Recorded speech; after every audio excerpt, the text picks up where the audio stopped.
On parle, nous, dans ce pourquoi. Pourquoi Griezmann est l'un des plus grands échecs du Barça. On va loin quand même. Hein. Voilà, vous allez peut-être même un petit peu trop fort. Ouais, mais regardez, Benoît, comment on parlait d'un des meilleurs joueurs du 21e siècle sur les plateaux télé en Espagne, à l'époque où il était à Barcelone. La solución fácil es que Griezmann no juegue ni un minuto más. Que no juegue ni un minuto más y que a final de año se le invite a irse. Y se le busque salida. Esto tiene una fácil solución. Pero que Champions con Griezmann, ¿qué vamos a ganar la Champions? Que prefiero a Ansu Fati, pero que prefiero a Ansu Fati, que prefiero a Braithwaite, pero 20.000 veces antes que Griezmann. Non mais alors, pourquoi tant de haine? Parce que tout s'est mal passé et ce, dès le début. Alors non pas au moment de son arrivée en 2019, parce que l'histoire entre Griezmann et Barcelone, elle commence un an plus tôt, 2018. Donc il est à l'Atlético, tout le monde dit, tout le monde sait, secret de Polichinelle. Il va signer à Barcelone. Il fait ça en grande pompe, documentaire pour annoncer sa signature. La Decision, vous savez, c'est comme The Decision qu'avait fait LeBron James au moment de partir à Miami. Donc grand documentaire sur la Movistar en prime time. Et là, patatras. Il était mis d'accord contractuellement avec le FC Barcelone et surtout, il avait eu l'aval de Lionel Messi qui faisait un petit peu la pluie et le beau temps sur le terrain et dans le vestiaire au FC Barcelone. Et sa volte-face finalement au dernier moment et le fait de rester un an de plus à l'Atlético, ça a été très très mal vécu par Messi et par une bonne partie de sa garde rapprochée du vestiaire barcelonais. Et quelques mois plus tard, du coup, nouvelle rumeur d'un éventuel départ d'Antoine Griezmann de l'Atlético pour aller au Barça. Et là, la nouvelle est très peu bien accueillie, très fraîchement accueillie par les supporters et notamment par les conseillers aussi, comme l'ancien conseiller du président Bartomeu, ancien entraîneur également, Carles Reccia, qui dit « Je ne recruterai pas Griezmann, je n'ai pas aimé les je pars, je reste », référence évidemment au documentaire. D'un point de vue purement sportif, en plus, il joue au même poste que Messi. Pourtant, été 2019, je rappelle, il signe. Bah voilà les images, nouveau volte-face, un an après la Decision, on fait avec l'accent Griezmann, 28 ans, champion du monde, s'en va pour 120 millions d'euros. Troisième plus gros transfert de l'histoire de Barcelone et c'est toujours le troisième plus gros transfert à ce jour. Sauf que le vestiaire barcelonais, bah, il n'a rien oublié de la décision. Quand il est arrivé un an après au FC Barcelone, eh bien, il n'a pas été très très bien intégré, on va dire. Il a été même mis à l'écart. Donc, il n'a pas été très bien intégré et accepté dans le vestiaire. Certains joueurs avaient peur de se faire piquer leur place ou qu'ils fassent de l'ombre. Ouais, donc ça va mal se passer, même très mal se passer. Quel bilan on dresse du passage de Griezmann? Bah, celui d'un Barça qui ne gagne pas, qui ne gagne plus. Première saison, déjà, 0 trophée. Il était venu pour ça, remporter des trophées, il n'en gagne pas. Il perd en quart de finale contre le Bayern. En plus, la déculottée, on s'en souvient tous, 8-2 pour les Barcelonais. Deuxième de Liga, élimination en quart de finale. Deuxième saison, bon, il va soulever quand même la Copa del Rey, qui n'est pas non plus le trophée du siècle, mais ça reste un trophée. En revanche, en Ligue des Champions, c'est encore pire. Il s'arrête en 8e. Contre qui? Le Paris Saint-Germain. Troisième de Liga, donc encore pire. Le Barça de l'époque est en crise. Et sur les plateaux télé, le responsable est tout trouvé. C'est à chaque fois Antoine Griezmann, même ne serait-ce qu'au moment où il veut poster, je sais pas, une petite photo sur Instagram, où il est souriant avec sa copine, bah c'est mal pris. Il n'a pas le droit. Yo no tengo 150.000 socios detrás pagando y sintiéndose engañados por él. A mí como socio, que hace 36 años que pago el carnet, esto me molesta. Y te puedo asegurar que he hablado con muchísimos socios y esto les molesta. Porque hoy es día para no colgar ni una foto y colgar una foto de entrenando. Ouais. Un peu excessif. On est gentil sur ça. Ah, c'est clair. Alors sur le terrain, justement, comment il est, Griezmann? Il est intermittent, il est souvent décevant, il est même méconnaissable selon ceux qui le connaissent, notamment son premier entraîneur du côté de la Real Sociedad qui dira ceci à SoFoot. Il a la même tête, les mêmes cheveux, bon il a quand même beaucoup changé, mais ce n'est pas lui. Ça se voit clairement qu'il traverse une période très compliquée sur le plan mental. Celui que j'ai connu à la Real Sociedad avait tout le temps le sourire et le bon geste. Aujourd'hui, c'est le néant. C'est des mots qui sont quand même très forts. Et alors ça, c'est seulement à cause de sa mauvaise intégration dans le vestiaire dont vous nous parliez? Pas seulement, il y avait aussi un problème au niveau de son utilisation. Et puis, il n'a pas été très bien intégré non plus, Antoine Griezmann, sur le terrain, puisque à chaque fois, on l'a fait jouer sur un côté, et ce qui n'est pas là, j'allais dire, le poste où il peut au mieux exprimer ses qualités et son talent, parce qu'il est bien meilleur et bien plus influent quand il évolue dans le cœur du jeu. Sauf que, effectivement, en chiffres, on s'en aperçoit, Antoine Griezmann a plus joué sur un côté durant sa période barcelonaise qu'à l'endroit où il préfère jouer, c'est-à-dire devant dans l'axe, 37 matchs disputés dans l'axe, 48 comme ailier. Il y a eu d'autres matchs, évidemment, où il a été derrière l'attaquant notamment. Et là encore, ça va créer un psychodrame avec le vestiaire, le fait que ça se passe pas très bien dans son positionnement. Octobre 2020, Petit rassemblement avec l'équipe de France. Rappelez-vous, on disait que c'était un peu sa bouffée d'oxygène à cette époque-là. Ah oui. L'équipe de France, ça se passe bien. Il fait un bon match contre la Croatie. Et qu'est-ce qu'il dash à TF1 ? Deschamps sait où me mettre sur le terrain. Donc je profite de cette situation, de cette place et de la confiance du coach et des coéquipiers. Ronald Koeman, qui est l'entraîneur à l'époque, appréciera. Ça va faire un tollé en Espagne. Lo han comentado entre los compañeros y ha sentado muy mal las palabras de Griezmann. No solo al cuerpo técnico, Josep, no solo a Koeman, también ha sentado muy mal al vestuario porque se sienten aludidos en el sentido de que les acusa del compañerismo y de que no lo arropan aquí en Barcelona y ya lleva un año y medio. Bon, finalement, 2 ans plus tard, il va revenir donc à l'Atlético. Où il se sent beaucoup mieux. C'est sa maison, l'Atlético Madrid. Il a de meilleures stats avec l'Atlético. Il a commencé très jeune, où il a fini assez vieux, finalement, dans une position plus reculée qu'avec cette équipe du FC Barcelone, où il était dans la pleine force de l'âge. Symptôme d'un homme qui ne s'est jamais retrouvé au Barça. Finalement, là-bas, c'est Joan Laporta, son président, qui reviendra président en 2021, donc dans les derniers mois d'Antoine Griezmann, qui dira bien la phrase qui lui correspond peut-être le mieux. Je crois qu'il ne correspondait pas à notre système. Je ne crois pas que c'est le recrutement dont on avait besoin à l'époque. C'est assez terrible de parler quand même d'Antoine Griezmann en ses propos, mais vous savez désormais pourquoi son aventure à Antoine Griezmann a tourné au fiasco. Et ce soir, on rappelle, il est de retour à Barcelone, au stade Montjuïc, donc pour la demi-finale allez de cette Coupe d'Espagne que vous allez vivre sur la chaîne L'Équipe avec le match donc entre le Barça sans Griezmann et l'Atlético de Grisou ce soir. Donc c'est à vivre sur la chaîne L'Équipe. Commentaire, Candice Roland et Sébastien Tarago. Ouais, vous croyez? La revanche. On va voir. Benoît, réaction justement au pourquoi et est-ce qu'il y a un problème de système, d'alchimie, parfois ça se met mal, c'est le vestiaire. Je pense que c'était juste malheureusement un problème de système et je comprends même pas à l'époque qu'Antoine Griezmann ait voulu aller au Barça alors qu'il savait très bien que Messi jouait en ce poste de faux numéro 9 et du coup on l'a exilé sur un côté et on sait très bien que sur un côté Antoine Griezmann c'est pas son meilleur poste parce que à Barcelone sur les côtés c'est des Neymar, c'est des Dembélé, c'est des Rafinha, c'est des Yamal, c'est des joueurs qui sont dans la percussion, qui sont dans le 1 contre 1 pour centrer souvent en retrait pour leur attaquant. Donc pour moi, c'était juste une question de poste. Et puis on l'a revu quand il est revenu à l'Atlético. Il a fallu quelques mois pour qu'il se remette dans le bain. Et puis ensuite, Simone l'a replacé directement en faux neuf. Et bizarrement, ça fonctionne. Il avait aussi un autre problème, Griezmann.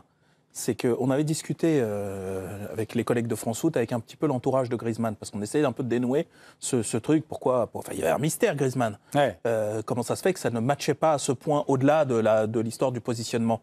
Et alors, on nous avait donné cette explication. C'est fou, parce qu'en fait, quand il se retrouve avec Messi, il oublie lui-même qu'il est champion du monde, qu'il a été 3e du Ballon d'Or. Il oublie lui-même son propre statut. Il est trop fan de Messi, il est trop...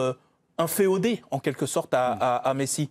Or, les grands joueurs ne respectent que les grands fauves, sont tous des grands fauves, et de voir un joueur comme ça, qui en plus leur avait fait faux bond l'année d'avant, etc., il aurait fallu qu'il montre un caractère exceptionnel qu'il n'a pas montré à Barcelone. Il l'a montré par ailleurs, en équipe de France. Et donc, il y avait aussi ce souci de positionnement même hiérarchique de Griezmann, qui était trop, presque, il jouait le doigt levé, quoi. Il regardait Messi avant de faire une passe. Alors que parfois, il devait se prendre la frappe. Attends, il faut que je la fasse à Messi parce que sinon, je vais me faire gronder. Enfin, j'en sais rien, je ne sais pas comment il voyait Messi. Messi qui a été un tyran avec lui, il faut le dire aussi, qui parfois l'a ignoré superbement pour bien lui montrer son statut de ici, tu ne reviens pas en terrain conquis, tu nous as snobé, on n'est pas ton plan, ton rebond, quoi, en quelque sorte. Donc, bref, en fait, même sur le plan humain, ça s'est mal emmanché, cette affaire. Et au point où, parce que vous en faites référence, mais il y avait la petite bouffée d'oxygène équipe de France, mais on pensait qu'on le perdait, Griezmann. Moi, on se demandait s'il pouvait revenir. Des débats qu'on faisait à cette période-là où on était, nous, Français, inquiets pour ce joueur. C'est quand même une égérie pour tout le monde. Enfin, il représente les Bleus et je pense qu'en France, tout le monde aime Griezmann. Et donc, on était très inquiets pour lui. On ne comprenait pas pourquoi on n'arrivait plus à le voir sur le terrain. On le sentait effectivement miné. Et on n'attendait qu'une chose, c'était de le voir en bleu. On se disait, OK, il est avec Deschamps qui va bien s'occuper de lui. Et du coup, bim, on revoit ses performances. Donc, ça nous rassurait. Et c'est là où on se rend compte aussi, on en parle souvent avec les joueurs ou au sujet des joueurs, de se dire qu'effectivement, en sélection ou en club, l'un des deux peut servir de bouffée d'air quand le plan de jeu n'est pas... En fait. Exactement. Ouais. Et des coéquipiers. C'est pas l'époque du grand Barça. En plus, il y a eu plusieurs couacs. Il n'y a pas que Griezmann qui a échoué dans ses mercatos à cette époque-là. On a choisi 4 fenêtres de mercato à cette époque-là. Regardez, en 2017-2018, il y a 375 millions qui sont recrutés, notamment 135 pour Coutinho, 135 pour Dembélé. Ça n'a pas forcément été que des franches réussites. Bah oui, Coutinho, ça n'a pas été une grande réussite. Le mercato suivant, il y a 141 millions qui sont dépensés, notamment 40 pour Malcolm, qui n'a pas laissé de grands souvenirs en Catalogne. L'été suivant, donc c'est l'été où Griezmann arrive, il y a 300 millions qui sont dépassés. Et en 2020-2021, 110 millions dépensés et 40 millions pour Pjanic notamment. Et là, pour le coup, c'était 60 millions même en provenance de la Juve. Et là, il y avait encore une fois une erreur de casting. Alors, je veux juste m'arrêter un instant, Benoît, là-dessus, sur est-ce que ça pèse sur le joueur, le tarif, le prix, le poids du transfert, comme on dit, le fait que vous ayez été recruté à 300 millions ou à 50, par exemple, ça change quelque chose, vraiment? Normalement, lorsqu'on vous recrute pour une telle somme, vous devez avoir les épaules pour. Voilà, effectivement, vous devez être préparé pour ce généralement, avec une telle somme, on vous met aussi dans les meilleures conditions. Oui, et puis vous devez être préparé pour ce genre de défi parce que ça veut dire que vous faites partie des meilleurs joueurs du monde si on met une telle somme. Donc, vous devez arriver à vous intégrer dans ce collectif. Après, il y a certains joueurs qui n'ont pas réussi. Effectivement, Coutinho l'a été. Lorsqu'il était à Liverpool, il volait et il arrivait à Barcelone. C'était très compliqué pour lui. Aujourd'hui, on a le parfait exemple avec Kylian Mbappé. Ça a été très compliqué au début, une énorme somme, énormément d'attentes. Et malgré tout, bon voilà, il a fait un peu le c'était zéro. Il a coûté zéro puisqu'il est parti. D'accord. Mais bon, ils ont mis de l'argent. Ce que je veux dire, c'est que voilà, il y a une prime à la signature, il y a le salaire qui est numéro 1. Donc voilà, et malgré tout, là, il réussit. On peut parler aussi de Kolo Muani. Kolo Muani, peut-être que lui n'était pas préparé à entrer dans ce star system un petit peu parce qu'il n'était pas non plus starifié comme l'a été Kylian Mbappé, par exemple. Donc ça passe dans les crampons quand même. Alors, on reste sur Griezmann, mais juste, je voudrais qu'on se rappelle aussi, quand il revient à l'Atlético, ça a été compliqué, Alicia. Bah oui, ça a été quasiment la double peine pour Antoine Griezmann parce qu'il y a ce passage complètement raté à Barcelone. Derrière, il revient dans son club de cœur, son club de toujours quasiment. Et là, il se fait siffler, il se fait huer, il se fait insulter par tous les supporters de l'Atlético de Madrid. Il a dû se montrer patient, Antoine Griezmann, il a fait le dos rond. Alors il a été aussi malin dans sa gestion, dans sa communication, parce qu'il a multiplié les déclarations d'amour. Il a dit, moi je les comprends, les supporters, c'est sur le terrain et sur le terrain seulement que je vais devoir reconquérir leur cœur, qu'ils vont me pardonner. Et c'est d'ailleurs ce qu'il a fait, Antoine Griezmann. C'est Antoine Simoneau, notre correspondant permanent à Madrid, qui nous explique cet épisode. Son départ au FC Barcelone a été vécu comme une trahison par les supporters colchoneros parce que c'était leur dieu, Griezmann. Et donc, il a mis des mois à travailler, à retrouver la confiance des supporters par ses performances, par ses buts. Et puis quand il a commencé à redevenir le Griezmann tellement décisif et tellement important pour l'Atlético, eh bien, il a bien sûr été tout de suite accepté, mais il a été intelligent à ce moment-là. Il savait qu'il fallait qu'il fasse preuve d'humilité, qu'il fasse profil bas. Preuve d'humilité, profil bas, et puis pour preuve d'amour aussi, il s'était même coupé les cheveux. Antoine Griezmann, à l'époque, il les avait encore longs, pour leur montrer, regardez, je reviens à la coupe d'antan, pour que les supporters des Colchoneros l'acceptent à nouveau. La coupe de cheveux, ça compte. Hein, et c'était important pour Adrien Kouroubl aussi. D'accord. Hein, Benoît aussi. Je ne vais pas revenir à la coupe d'antan. Oui, d'accord. Bah, vous devriez pourtant. Mais bon, c'est vous qui le dites. Non, c'est votre famille qui me le dit. Alors, je voudrais qu'on revienne quand même sur la force de caractère. Dave, tout à l'heure, vous parlez du caractère par rapport à Messi, mais là, pour le coup, il a fallu quand même qu'il ait beaucoup de caractère pour revenir à l'Atlético, pour retrouver son niveau, parce qu'on pensait qu'on ne reverrait jamais le vrai Griezmann, quelque part. Ouais, et d'autant que dans les premières semaines, il y avait un temps de jeu restreint par rapport à une histoire de contrat, puisqu'il était retourné en prêt, en fait, à l'Atlético. Et pour valider son transfert, il ne pouvait pas jouer plus d'une heure par match, etc. Enfin, fallait compter son temps. Enfin, il y avait un peu tout qui s'entremêlait entre lui et qui revient un petit peu par la petite porte, etc. Plus les conditions, même contractuelles, qui n'étaient pas très évidentes pour lui. Mais on le sait Enfin, c'est quand même quelqu'un qui a énormément de ressources. Son parcours le prouve.